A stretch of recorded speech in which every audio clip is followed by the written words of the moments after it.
Today's feature presentation will be Dr. Chuck Browning of RI, the Chief Medical Officer, and of course, Dr. Deb Pinals, who is a Chief Medical Advisor, Senior Medical Advisor with NASMHPD, the National Association of State Mental Health Program Directors. So very excited for you all to join us today at the Jam. My name is Laura Evans. I am the AVP of Public Policy with Vibrant Emotional Health, and I thank you for joining us. Let's get started and move to the next slide. Of course, you can go to talk.crisisnow.com where you can sign up for the learning community, get the link, get the newsletter, access to all of the materials, various sections within the JAM. Great place to go if you don't know what you need, because everything is there, one-stop shop. Highlights from all of the previous JAMs. And just in case the JAM has fallen off your calendar, you can re-up it on the site there. It has about a 6-month period where it lasts, then Zoom takes it off. We want to make sure you don't miss it. Make sure it's on your calendar. And it happens every week almost, aside from holiday weeks. So make sure that if you have any questions, there is a link in the chat for support. All right, so of course you can also watch the JAMs if you're not able to join us or stay the whole time on YouTube. You'll see here are some of the most watched, most attended events. Of course, the Going Live, the Youth Edition, and I'm sure once we see the numbers for the 1-year anniversary, that will be among the top 5, but always great information every week. So please, if you can't tune in, be sure to check out the site or go to YouTube to watch. Just some latest information news here. The Suicide Prevention Resource Center, SPRC, they have this fabulous tribal series about collaborating with tribal communities and tribal nations. Wanted to highlight one around cultural humility. As we talk about engaging various populations, we want to make sure that we're doing it from a place of humility, of recognizing that their experience and needs and supports are different, and that they know what they need. So highly recommend, check that out. I think we'll link to that in the chat as well. Also podcasts from Trade-Offs. Reporter Dan Gorenstein, I think, has been on the JAM before, interviewed a number of individuals who have been featured either in a feature presentation or a standing segment within the JAM. I think he talked to Monica for this, so make sure that you check this out. Pretty easy listen for podcasts. And then we have a couple of other news stories on the next slide. Oh, I'm sorry, we're going to play a clip. There are a lot of words to describe the first year of America's new mental health crisis line, 988. Revolutionary. Complicated. Transformative. Exhilarating. Roller coaster.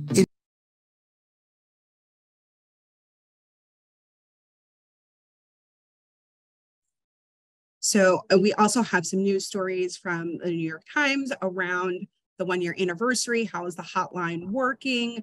You all may remember around this time last year, or maybe a little earlier, there were some similar news stories around, hey, is this going to launch? So it's interesting to see the changing perspectives, you know, as we are 1 year in. Now it is, how can we help to ensure that we are continuing to make progress? Again, the stat article, how can we help the staff who are doing the work at the local crisis centers? Workforce is something that we hear a lot. So just make sure you check out this article. We're going to put all the article links in the chat.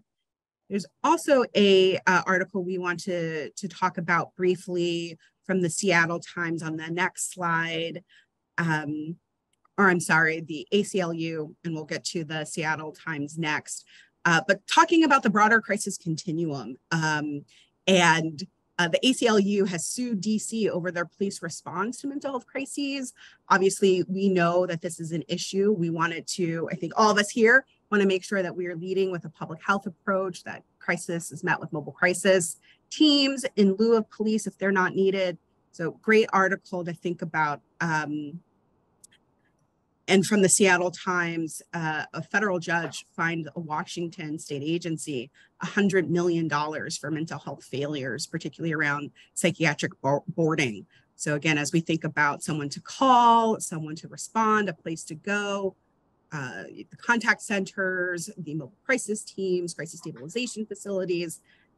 There's a lot of need in the community. And so again, these, I was just mentioning with Rusha, these lawsuits kind of help push us to where we need to be. Kristen Ellis has shared this picture that of a concrete truck that was outside of her house. And so you'll see the reference to 988 there. If you all have these sightings in your neighborhoods, please send them in. We want to feature them and just show the interesting ways that people are getting the word out. I think there was a recent survey from NAMI that shared that most folks don't know about 988. So this is obviously a way for people to kind of be aware that there is help and support. Another great way to do that is to get your merch. So please go to the samhsa.gov site. You can order 326 materials related to 988 for free. Always good to help get the word out. I do appreciate a good pun as well, Jessica. And if the free merch, if you need more than 326, or if you just want to supplement that, you can order a Jam t-shirt. They've got hats, short sleeves, long sleeves, Spanish, multiple colors, 4 different logos. You can order these as many as you need, but you can also get one for free for participating in the hot seat or other segments here. But I think just the hot seat will get you a question, get you a free shirt. So with that, I'm going to bring in Amy Durham. Amy, if you want to introduce yourself, we'll get started on our crisis trivia hot seat. Sure. Thanks for having me here today. My name is Amy Durham. I am the CEO of NAMI Orange County, and I also am on the board for CIT International. Well, thank you. Hopefully the seat isn't too hot today. So don't be nervous. In a previous episode of the Crisis Jam, episode 36, Connections Health Solutions co-founder, Dr. Chris Carson, he said that this practice or policy is a fallacy and that it is the root of barriers to accessing care. He called it a shield. So we are going to present you with 4 options of what practice or policy he was talking about. Feel free to talk this out loud, call on a friend to help you, and we're going to poll the audience. Okay.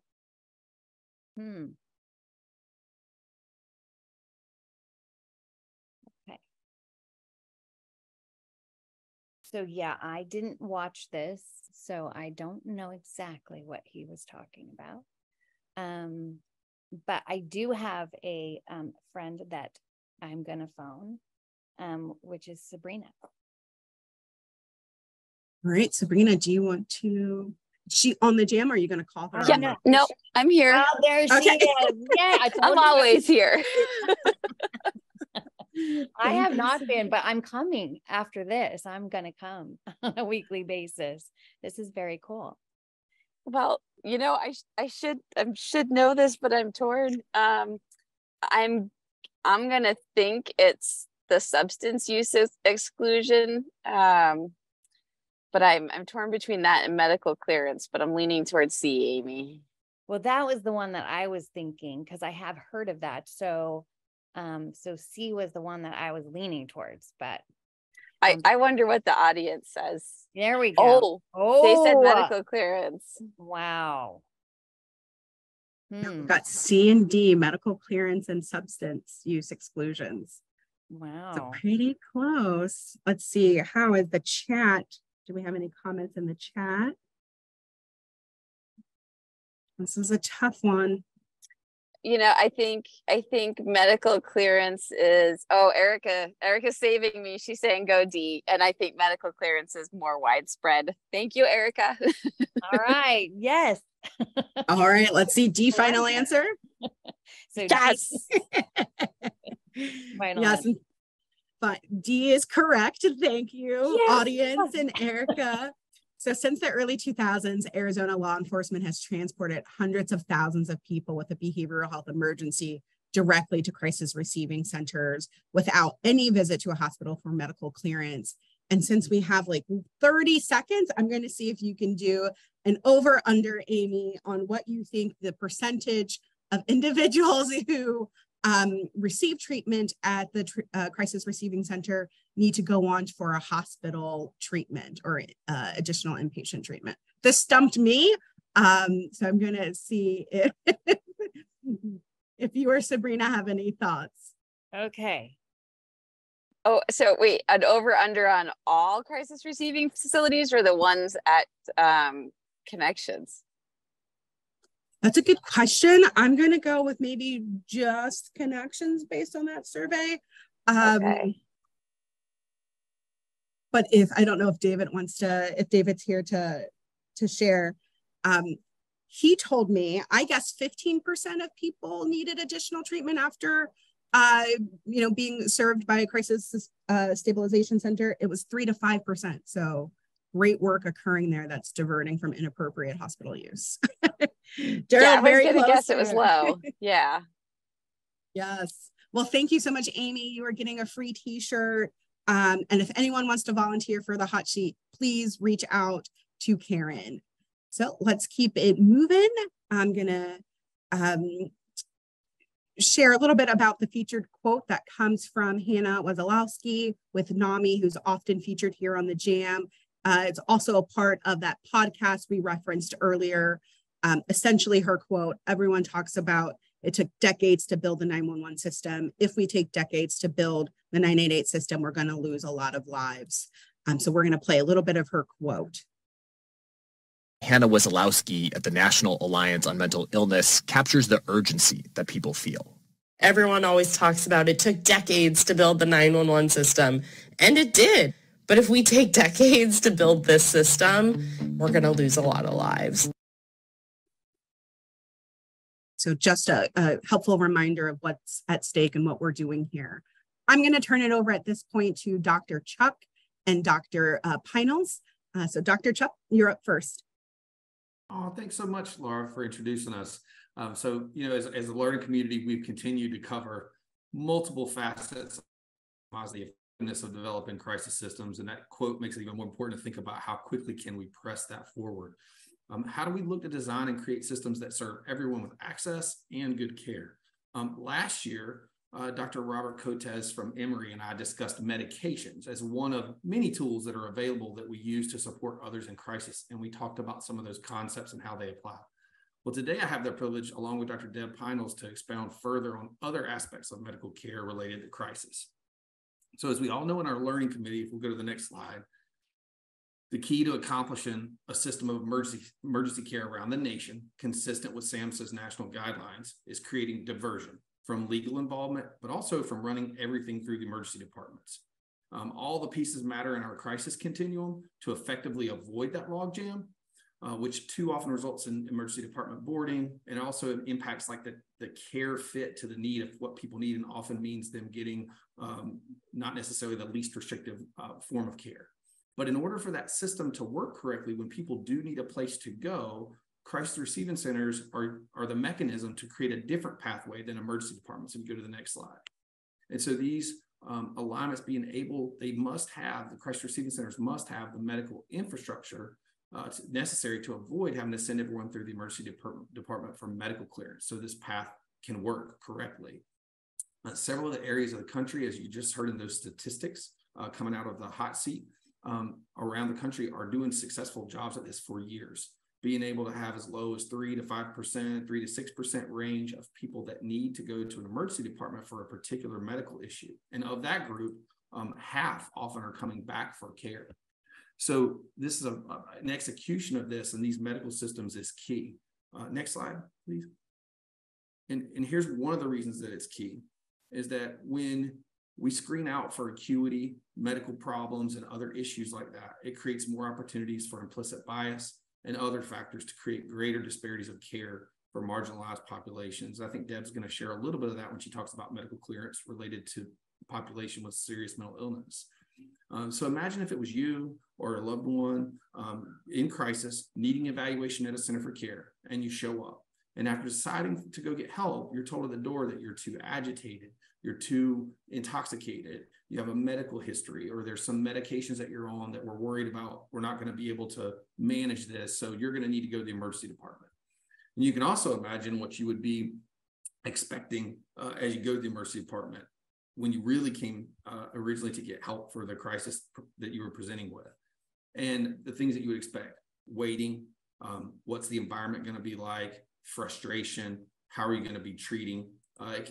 It's so often, and we've seen this happen before when people go over to an emergency department, that in that process of the frustration, things, they either don't come back, or they may end up staying in the emergency room, never ever getting back to care, being put on involuntary commitment when they may not have been, had they been receiving care designed specifically for them and their needs. So you create this problem if you're sending too many people out, where it screens out and creates more room for everyone not receiving good care and access to care. One other reason, if you go back to this next section, next slide, please. Another important factor to think about this is it is not just the crisis receiving centers in this pathway that have an important role to play in avoiding the logjam in the emergency department. Having really effective 988 call centers and mobile dispatch teams are able to help people in their home. So that by itself takes care of the majority of people in crisis through the numbers and the way we understand it, that would not ever even have to be worried about whether they go to a crisis receiving center or emergency department. So it is important to have that functioning correctly. However, when we do have people go to the crisis receiving centers, this medical infrastructure is really important. On the next slide, I'm going to go over one final big reason that we like to share, and that's actually separate from just helping people not have to divert away from the emergency room. It's an opportunity to connect people into a whole person wellness form of care. So if you'll hit the slide, I think there's a little arrow that points to physical health.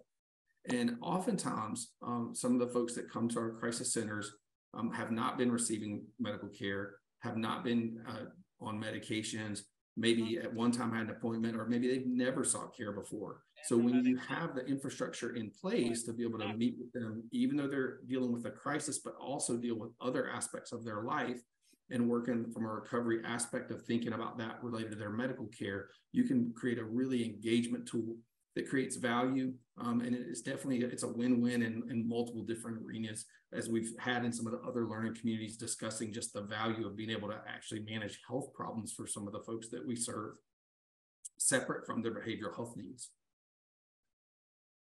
So to effectively execute medical concerns, you kind of have to have the right staffing. So you're going to need 24/7 medical providers, and as well as have them have the right training to be able to manage different triage, assessments, and execution of medical treatments that folks may need while they're there. You're going to have the right tools.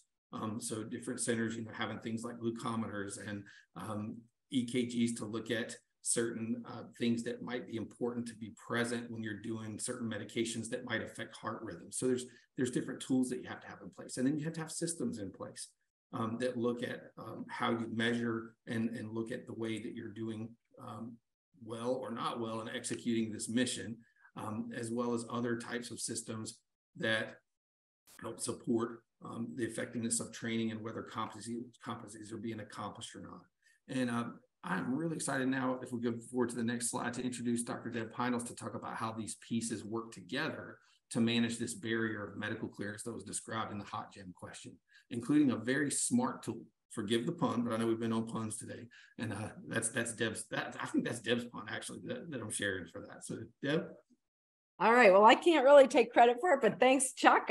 Really great opening. And I see there's already some really good dialogue in the jam about this. And, sort of this whole question of what is medical clearance is where I'm going to start. We talk about this phrase and what does it mean in behavioral health context? And I should say that, I do also work as the medical director for behavioral health and forensic programs for the Michigan Department of Health and Human Services. But these, and I'll tell you about some of the work we're doing in Michigan, but I'm putting my personal spin on it. So what is medical clearance? We talked about EMTALA in a prior crisis jam that requires medical stabilization before you transfer. And medical clearance in some ways could be looked at as a way to make sure that somebody is medically stable for the setting in which they are. This term medical clearance has just become a colloquial term. And then that leads to debates between providers. For example, the the receiving facilities, the psychiatric professionals, the emergency medicine professionals get into this whole debate about whether the patient is, quote, medically cleared. And so there has been in the literature longstanding debates about what is necessary medical testing and what is sufficient for the particular situation the person is in. And we know that people with serious mental illness are at risk of medical conditions being under-recognized and undertreated. And that is a huge problem. We know they die sooner than the general population. And often that's because, and there's lots of studies showing that if somebody comes in presenting with active psychotic symptoms and they have an active medical issue, it may go unrecognized and under-recognized. We also know that people going into psychiatric hospitals are also at risk for being over-tested medically, that there's been a long-standing, these are my 27 labs that are required before I'll admit this person to my facility because I don't have medical staff to the extent that you do in the emergency department.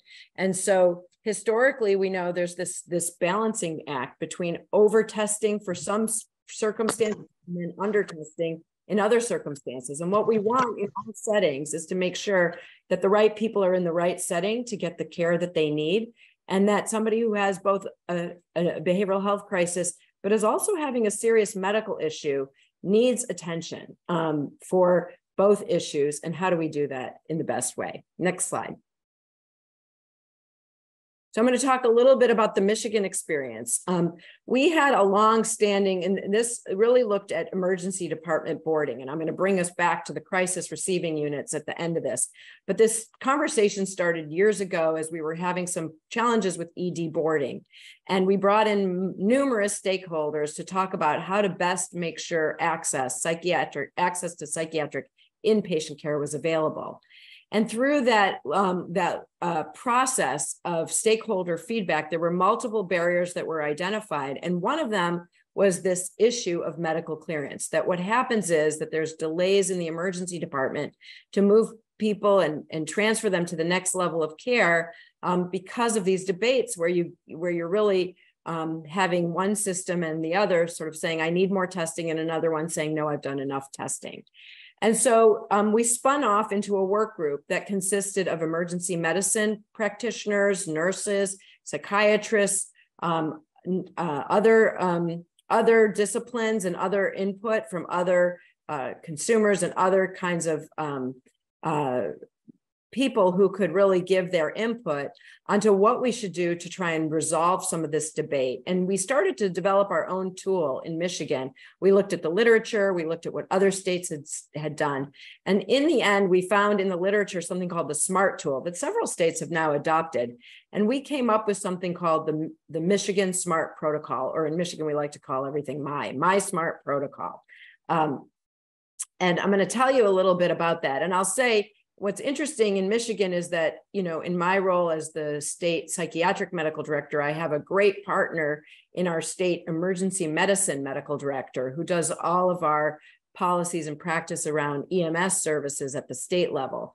And so we work together as co-chairs, and we now have this, the Michigan Psychiatric Care Improvement Project that looks at a bunch of different elements. And part of that is trying to promote the use of the MySmart tool. We have a toolkit on our website. You can go to this website. It's publicly available. You can look at it. You can see what we've put together to help educate people about the MySmart protocol that we've developed.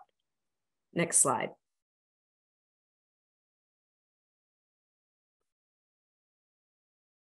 So there's this really neat thing called the SMART form. We did not invent it. Again, we adopted it. It was first researched out of California. We got permission to use it. And really, it's an acronym that looks at whether the person has a new onset psychiatric condition, whether they have other medical conditions, whether there's abnormal presentation findings, whether there's any particular risks that we know are correlated with potential medical risks, and whether there's any kind of therapeutic levels of medications that we need to test in this presentation. And it's a simple no, yes form.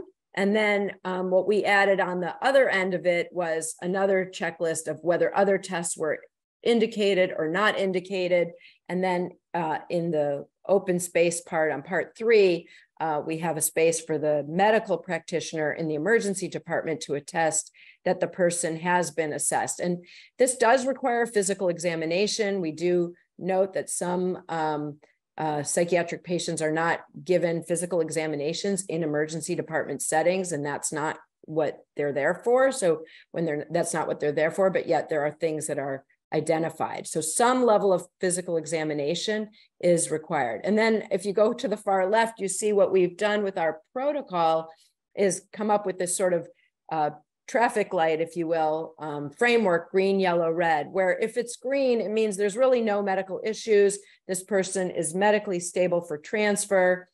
If there's yellow, it means there may have been some medical issues identified, but maybe not to the point where further medical assessment is necessary and it gets attested to, but it doesn't get ignored, because that's one of the things that happens where a medical issue may be identified and then the receiving facility doesn't really know what the thinking of the medical practitioner was on the ground to say that they're medically stable.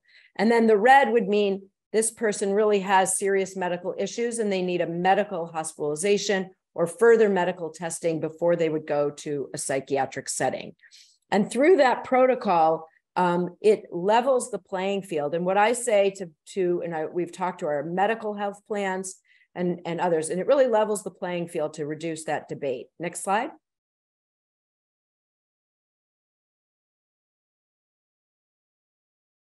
So we've implemented this MySmart protocol through regular meetings with end users, engagement of practitioners, opportunity for feedback, and adoption at various sites through a voluntary process. And we've gotten a lot of traction across emergency departments and psychiatric hospitals. Next slide.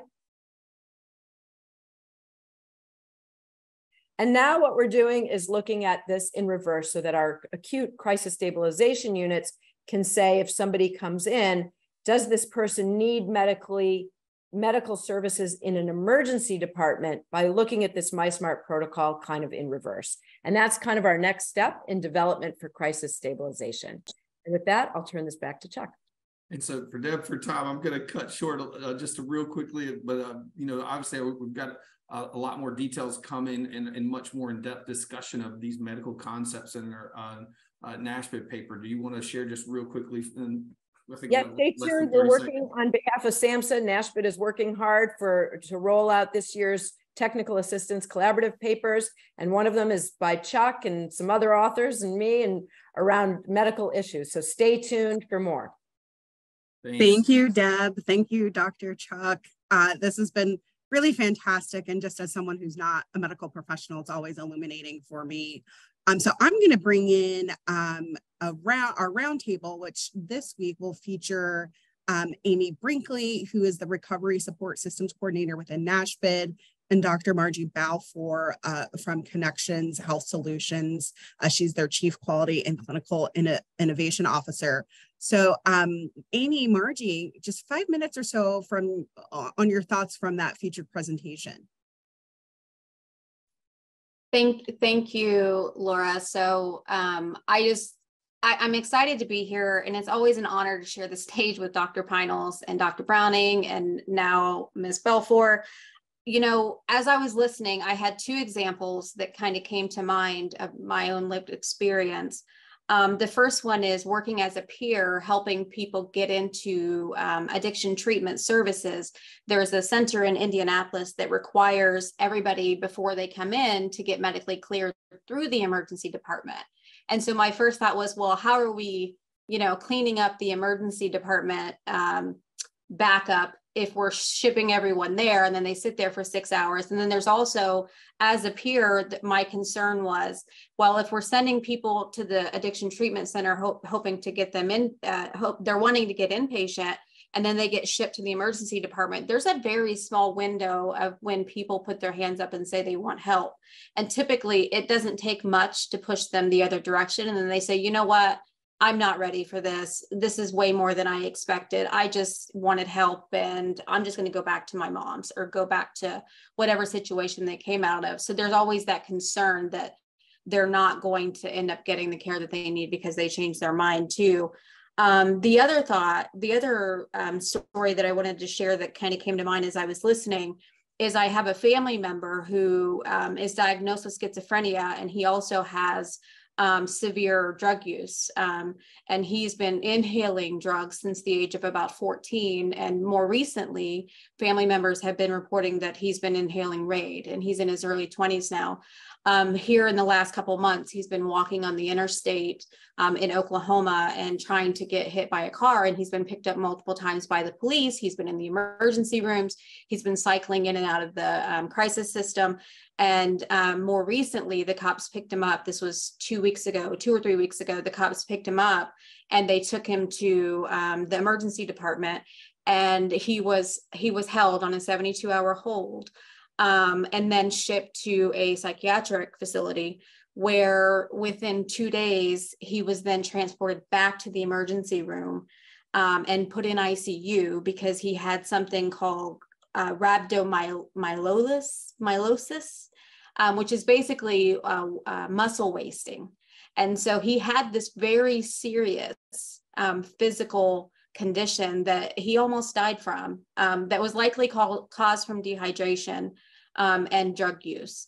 So I don't know exactly what the answer is here, but I do know that there is a need for more medical clearance in terms of when people are trying to access help. So that was my thoughts. Thank you, Amy, and just really appreciate you sharing that story, and hopefully that your cousin is able to get the help that he needs. Margie, your thoughts? Sure. Yeah. And thanks for having me. You know, a lot of times there's this false dichotomy, I think, of there's, quote, the medical model, and then there's the recovery model, as if they're these polar opposites and you have to choose between the two, or they're always at opposition. And in our, philosophy is that it's more like Maslow's hierarchy, where at that very base of it, you have safety, which includes like medical safety. And that's why, we've always, from Dr. Carson's, quotes, you can tell it's kind of been always our philosophy, is that we include that medical component because that does keep people from being bounced around, from facility to facility, not getting their needs met, or things being missed, like the story that we just heard, where, we do have that capability to do some screening. And then, people always go, well, what if somebody medically unstable, shows up, in your facility? And it's like, well, first of all, the police deserve more credit than they get for knowing who's medically stable or not. They do a pretty good job of figuring out who needs to be brought to the ER versus, who doesn't. But even if we end up with someone, that 3 to 5%, rather than refuse them at the door, that doesn't really make a lot of sense. It makes more sense to have protocols to take them in. We're all trained in basic life support. Our chief medical officer likes to remind us that we psychiatrists, we did go to medical school. We can treat some things too. And then I loved, Dr. Pinals talking about the whole story of their SMART tool. And we haven't formalized things quite as much, but I think one of the key points to keep in mind is that it's an ongoing process. And a lot of it has to just do with your attitude and your culture. I remember when I first came to Tucson, someone trying to be helpful from one of the hospitals gave me this sheet of paper and said, hey, look, here's our admission criteria to one of the hospitals. And I swear to God, I wish I would have kept it in 50-point font at the top. It had no, and then a list of stuff that couldn't go there. And I'm like, these are not admission criteria. These are, exclusion criteria. And you really want this, I like to say it's an attitude of let's figure out how to say yes rather than look for reasons to say no.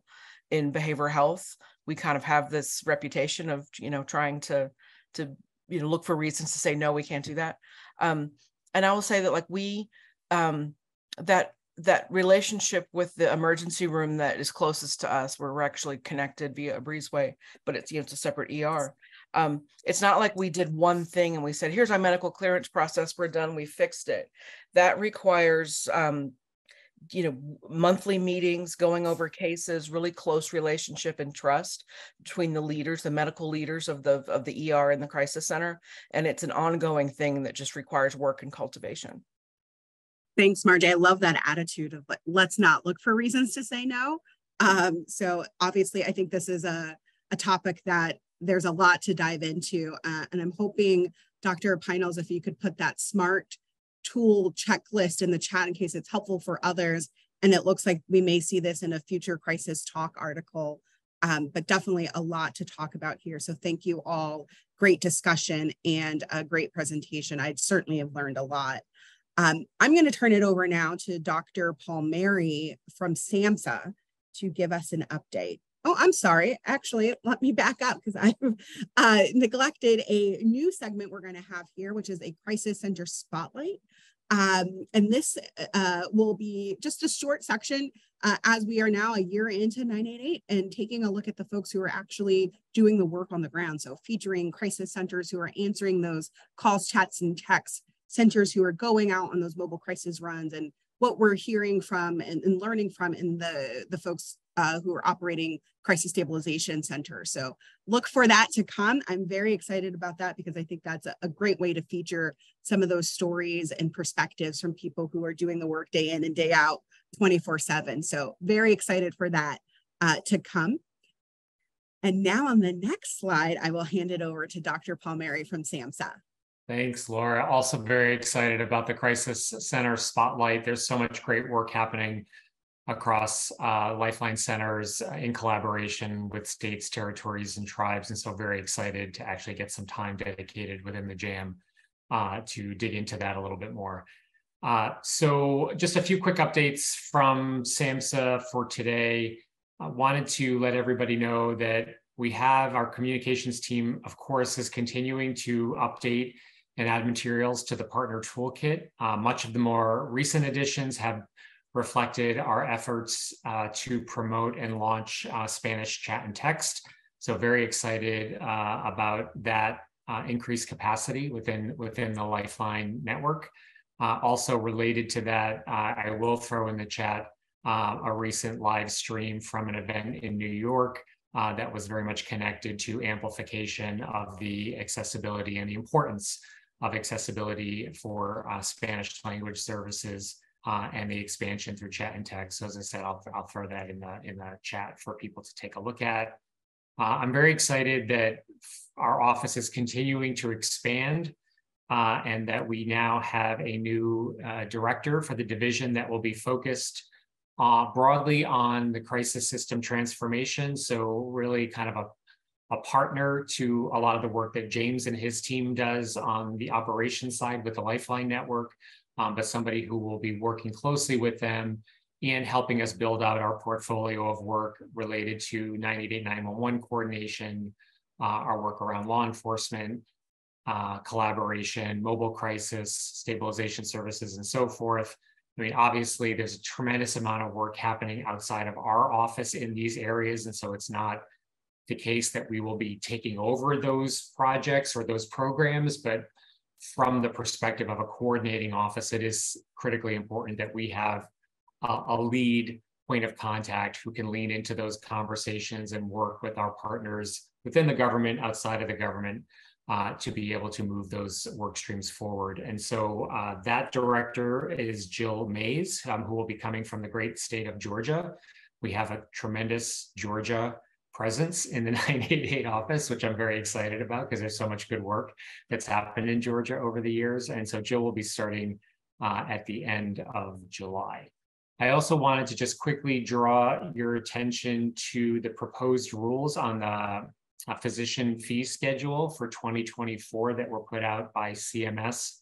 I will put a link there in the chat as well for people to take a look at, but there are some good positive developments with respect to behavioral health services and crisis services specifically. And there are opportunities for public comment through, I believe, the 11th of September on the proposed rulemaking that they have here. So I will, as I said, I will put that in the chat for people to take a look at. But again, always, we are very much closely working with CMS in partnership to promote and expand opportunities to support billing, reimbursement, sustainability of behavioral health services broadly and crisis services more specifically.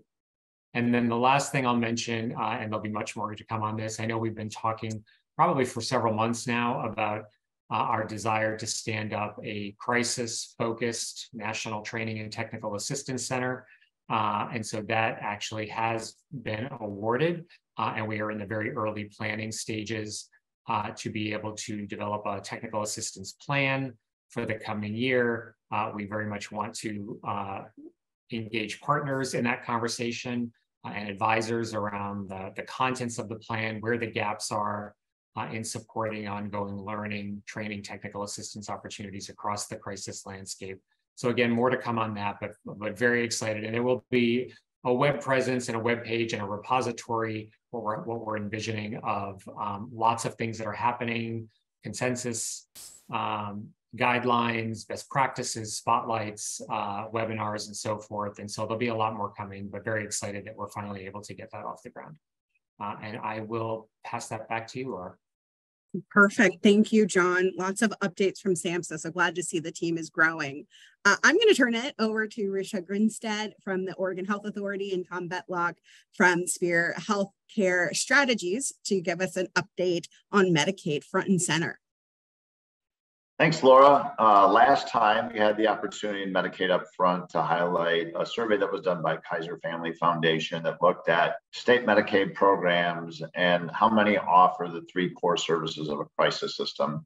And that Kaiser survey found that 12 states did that. One of the states that jumped off the page was Oregon. So we reached out to Oregon. Russia agreed to join us today. So we'd like to hear how Oregon Medicaid has partnered to really grow the overall crisis system in your state, and what's been the key in terms of being able to drive that overall system growth in terms of crisis capability in Oregon. Thank you, Tom. And also, Laura, for the sake of time, if you'd like, we can go to the next slide that I have that really focuses on how we have been leveraging Medicaid a lot here in Oregon for our crisis system work. One of the key things that have been immensely helpful to us here in Oregon has been the partnership with CMS and how much we have been able to kind of work through all of the various challenges on the ground that providers face, and then how can we leverage Medicaid to the maximum extent, especially for our mobile crisis services. So Oregon was the first state that had our state plan amendment for mobile crisis services being approved by CMS back in 2022. And we have been doing a lot of work with our providers here, our county mental health programs, as well as with CMS to really shape how providers who are providing the mobile crisis services on the ground are able to maximize leveraging Medicaid. So our state plan amendment, and Laura, if you would like, you can keep clicking on it because I see it has gotten stuck in the animation. So our new standards were driven definitely by the American Rescue Plan Act, through which CMS gave states the opportunity to pursue the higher match of 85% for mobile crisis services. One thing to note is that what that really allowed us to do is enhance those mobile crisis services that already existed in Oregon.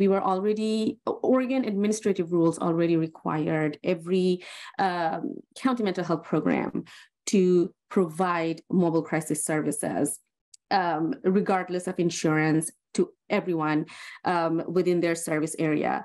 And the other thing to note is that in Oregon, most individuals who are covered by Medicaid are also enrolled with a managed care organization, which we have 16 of, and then the rest of the individuals are on fee-for-service. So when we were working on our state plan amendment for mobile crisis services, we adopted a lot of the concept from the mobile response and stabilization services model, which the focus of which is on children and youth and families.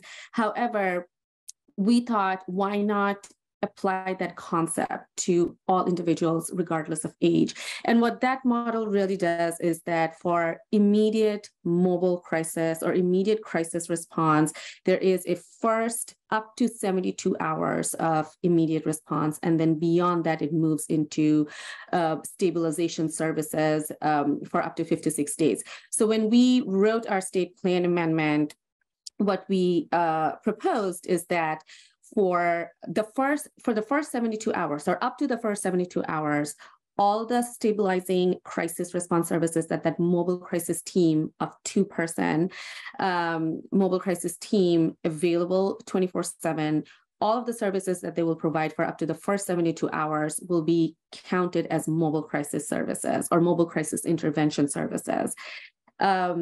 And that's across all ages, adults, children, everyone. And so once our state plan amendment was approved by CMS, then we worked through, what does that rate look like for the fee for service?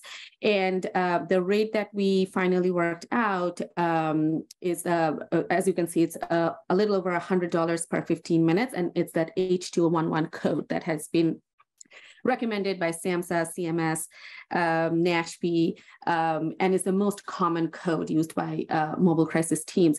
So what this means is, as we set that enhanced rate, that our providers who are providing these services on the ground, they're able to bill at this higher rate as long as they're sending a 2-person team that's available 24/7.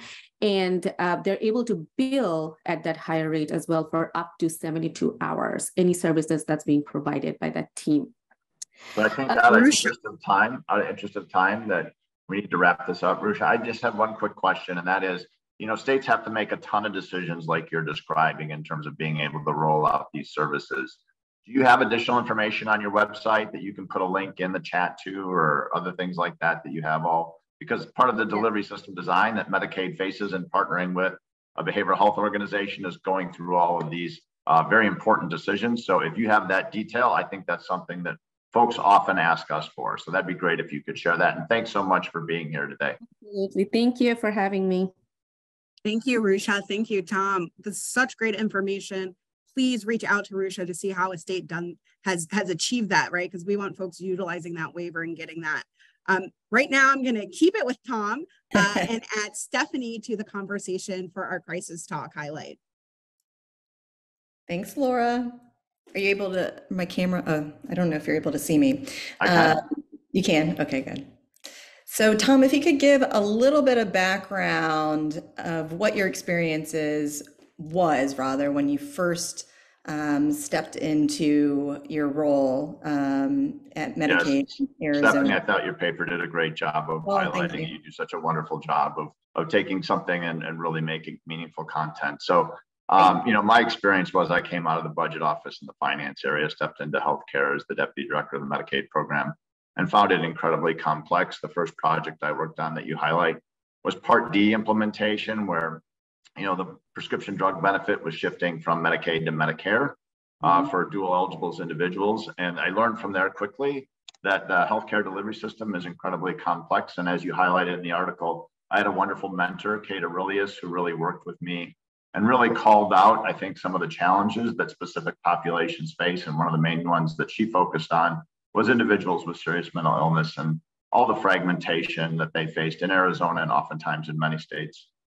I guess my follow-up question would be, what were your lessons learned that states could glean from as they move forward? Yeah, I think when you look at the article, you saw that Kate was one of the key forces because she was able to bridge the gap between Medicaid and behavioral health and not only provide us with credibility, but a better understanding of how the behavioral health system works. And one of my key takeaways, and I try to convey it on this call on a monthly basis, is for us to have a crisis system that's sustainable and can meet the needs of our populations and can continue to grow in terms of its overall capacity, is Medicaid needs to be at the table. And I think Medicaid is the key area in terms of overall sustainability. And to be successful around that, Medicaid needs to partner. Medicaid needs to be recognize that it doesn't know all things in behavioral health. It needs to rely on the subject matter expertise that does live in behavioral health. But that partnership is critical in terms of states being able to advance, a full crisis system that meets the needs of our populations. Thank you, Tom. I think the last, thought is not everybody's going to have a Kate, right? To be able to bridge the gap. Are there some thoughts you have on how to bridge that gap when there isn't necessarily shared language? Yeah, I think that, people just need to avail themselves of all the opportunities that exist today that, quite frankly, we didn't have back 15 years ago when we were starting this journey. And so, you look at the resources today, SAMHSA highlighted the technical assistance that they're going to be providing. CMCS has resources that they're making available. There's so many more resources today to be able to advance this policy area than what existed. So I think it's really people, recognizing these opportunities that exist, elevating them, and then finding the leadership to move them forward. That's perfect. Thank you so much, Tom. Thanks, Stephanie. Thanks, Stephanie. Thanks, Tom. Yeah. Well said. And thanks, Rusha, for participating in our Medicaid Upfront today as well. Awesome. Sorry, Laura. Yeah, no problem. Please, as you mentioned, use your resources. Please feel free to reach out to individuals that you see on the JAM. They have great information to share. And of course, Medicaid is such an important financing partner. So please reach out to Rusha, Tom, read the article from Stephanie. This is great information. So with that, I'm going to turn to Sarah Corcoran and Joanna Rosen to give us some federal updates. Thanks, Laura. If we can switch to the next slide, I will quickly go over what we've learned so far for the FY24 appropriations process. That kicked off in the House last week. Two big pieces of context before we go into the specifics. First, we've only seen legislative bill text, which means we don't have a lot of details on specific programmatic funding levels from the House. The second piece is that we expected lower numbers in the House this year, given that they wanted to peg their fiscal year totals to FY22. So this does not mean these are final numbers. This is not a done deal. We haven't seen anything from the Senate yet, but just reporting what we've seen so far, it looks like from the House bill, we've got a 12% cut for HHS is what they've included. Again, this is not a final number, which is $14 billion below the FY23 level from last year's bill. It also has a $234 million cut to SAMHSA, and we've seen two specific items that are in the crisis space. It keeps level funding for the CCBHC grant and continues that 5% set aside in the mental health block grant. But we will have to wait and see for the full committee markup for some of those specific details in the other programs, including the 988 line item. The other thing to flag in this kind of next step category is that the new fiscal year begins October 1st. We are expecting a continuing resolution to fund this and likely all of the other individual bills. Beyond that, if they're not able to reach agreement on all 12 bills by the next calendar year, that's when that 1% sequestration cut across the board would go into effect. But there's a lot left to be done. So, while we'll keep you updated as we learn more, just wanted to put it out there that these are not final numbers. The Senate is going to put higher numbers in their bills, and we've got a lot of room left for negotiation to go. I'm going to turn over to Joanna to give an update on the regulatory and bill end. And I will be very, very quick because I know we're running out of time.